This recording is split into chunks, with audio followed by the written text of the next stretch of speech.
All right, guys, I also had an opportunity to speak with such an inspirational woman who is opening up about struggles she overcome to become a very impressive athlete. At 22 years old, Amy Dixon lost her sight. Later in her life, she would face another obstacle, learning that she had a chronic disease affecting as many as 15 million Americans called IBS-D. But Amy always has been an active person who loved hiking, swimming, and biking. She found out her passion for pursuing an active lifestyle soon led her to find her purpose in life's work, which is training to become a paratriathlete. Today, Amy is a world champion paratriathlete who is determined to share her story of perseverance. And Amy is joining me now. Amy, thank you so much for being with us today. Thank you so much for having me. I appreciate it. And like I just said, I know you've always been an active person, but what inspired you to want to become a professional athlete? It was a happy accident, if you will. I had been undergoing treatment for my eye disease, which was an autoimmune condition. And so part of that treatment was going through chemotherapy and steroids to suppress my immune system. And I gained a lot of weight from the steroids. So I was very, very frustrated, you know, having been a former athlete in high school and growing up riding horses and swimming competitively. And so I decided to get back in the pool because with my vision loss, I knew that was the one thing I could do safely. And so after getting in the pool, losing a little bit of weight, I finally got brave enough to hop into a spin class at my local YMCA and then hold onto a treadmill while running. And eventually someone said, well, you're swimming, biking, and running. Let's try and do a triathlon together. And she was my eyes for my first race and was my guide. And here I am 3 years later, dropped 70 pounds due to all the training and exercise that I'm doing. And I'm on the U.S. National Paratriathlon team.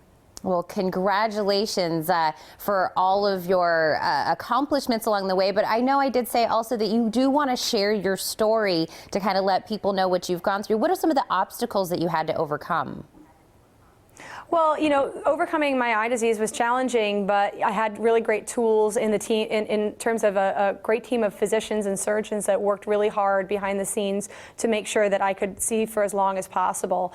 And so having that team approach, when I started experiencing the symptoms of irritable bowel syndrome with diarrhea, or IBS-D, a few years back, I thought, gosh, you know, this works so well for me in treating my eye disease. I should talk to my doctor like I do about my eyes. I should talk to a specialist. And so I finally saw a gastroenterologist who diagnosed me after a series of tests and told me that I had IBS-D. And you know, first that was an upsetting diagnosis, but then he told me that I wasn't alone, that there were, as you said, 15 million patients that have this disease in the United States, and there was hope for me. And so after trying a variety of different medications, we landed on one that worked well to manage my symptoms of abdominal pain and diarrhea, and that was a drug called Viberzi.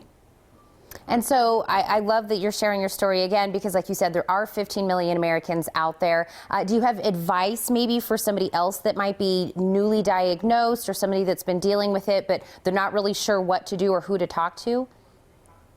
The important thing is to talk to your doctor, and there's some great tools out there, including the internet. There's a great website called IBSDandAmy.com, and there you can learn about tools for starting that dialogue, you know, talking about your symptoms, not to be embarrassed, and making sure that you take that team approach and to living a healthier life with IBS-D, and to be able to manage your symptoms well. You know, for me, Viberzi worked to control my symptoms, but it's not for everyone, and that's where your doctor can step in and be like, listen, this is a path that we need to go down. We're going to try this or this and see what works well for you. Well, Amy, you are not only an inspiration for your athletic abilities, but you're also an inspiration for your courage to share your own personal story and to reach out to others that are dealing with the same thing. So I want to thank you so much.